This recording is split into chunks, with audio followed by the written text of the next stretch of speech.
going to do, as we wait for the truck to build air pressure, when it gets properly full, we'll hear a loud burst of air from the governor, indicating that our brake tanks and all the pods and stuff are full and ready to go. That way we can do our next test, which is our tug test.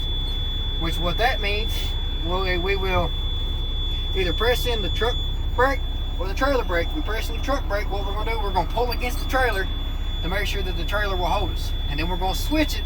We're going to push in the trailer valve and we're going to pull against the truck to make sure the truck will hold us. And then after that, we're going to do the trolley test. What we're going to do is we're going to release both brakes, put the vehicle in gear, and we're going to pull up 5 miles an hour. We're going to fly the trolley valve to make sure the trolley valve is working properly. And like I said earlier, that indicates that if you have a blowout on the steer tire, you can apply brakes to the trailer just to get slowed down and get control of the vehicle. Then after that, we're going to do a short stab test, which I'll show you that later on once we get through these two tests. Right now, we're going to help the truck build up air pressure by accelerating a little bit. We should get about right there at about 80 psi. The warning buzzers went off, but right now we still have a warning light. We're going to continue to build air pressure until we hear the loud burst from the governor indicating that our brakes are fully charged and ready to go.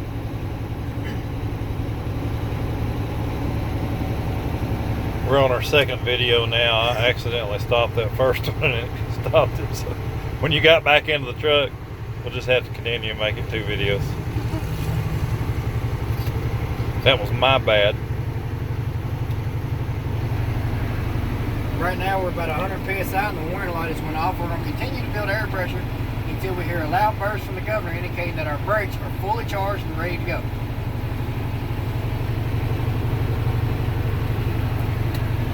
We should get the loud burst from the governor anywhere from 120 psi to 140. That's the recommendations of air pressure that these trucks will operate in, is anywhere from 120 to 140.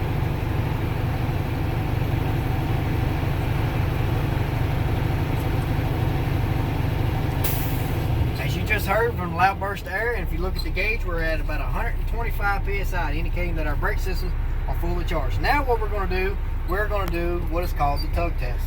So now what we're going to do, we're going to either apply the truck brake or the trailer brake, and we're going to pull against either or. So what we're going to do first, we're going to disengage the truck brakes, and we're going to pull against the trailer to indicate that the trailer will hold the truck. And as you do these tests, your air pressure may drop down a little bit just because of you're filling all your air tanks back up and you're keep on and off the air valves. It's okay because it'll simulate every now and then. So now what we're going to do, we're going to put it in gear and we're going to ease against off the clutch. Now as we do this, we're going to watch our tach gauge, our RPM gauge.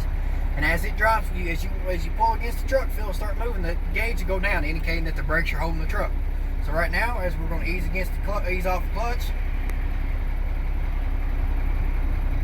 and as you can see, the RPM rates drop down, so that indicates that the trailer brakes are going to hold us. Now we're going to switch it. We're going to apply the truck brakes, and we're going to disengage the trailer brakes. And we're going to do the same thing. We're going to pull against it and watch our tach gauge to make sure that it drops down.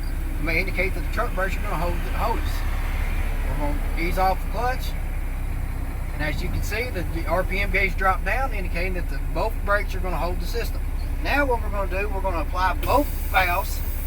We're going to pull forward 5 miles an hour. We're going to apply the trolley valve. That will show us that the trolley valve is working properly.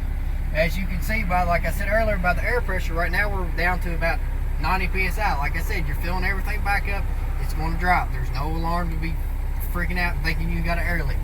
So what we're going to do now, we're going to pull forward 5 miles an hour and we're going to apply the trolley valve. And as you can see, the trolley valve worked because the trailer stopped. Now what we're going to do, we're going to set the steering wheel and we're going to hold it like this. We're going to pull forward 5 miles an hour and apply the service brake and make sure it does not pull to the left or pull to the right. That will indicate if we have a bad brake wear or if the brakes stick in or anything like that to indicate we have an issue with the brakes. So right now we're going to ease off the clutch. We're going to pull forward. And we're going to hit the brakes, and as you can see, the steering wheel did not pull to the left or pull to the right, and that indicates our brake test because our brake systems are working properly and they did not fail.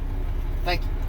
Thank you, Michael. You did an outstanding job on these videos here of NCAP. So if you do it like Michael just did it, you shouldn't have any issues. All right. I wish I could have got it all in one video, but I messed up. He'll be all right. Good job, Mike.